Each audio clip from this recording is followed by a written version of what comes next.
គួរពិចារណាថ្ងៃខែឆ្នាំផ្លាស់បដូរចប់ជានិច្ចនាំយកជីវិតសពសត្វផងដែរធ្វើឲ្យសត្វលោក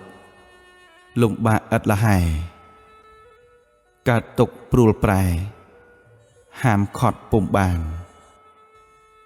ដូច្នេះឆ្នាំថ្មីគួរពិចារណា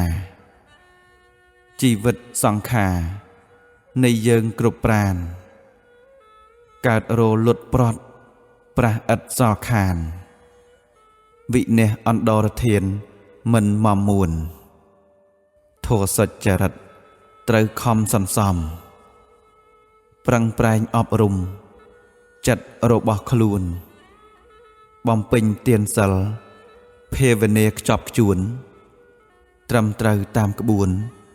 ជោគជ័យឆ្នាំថ្មី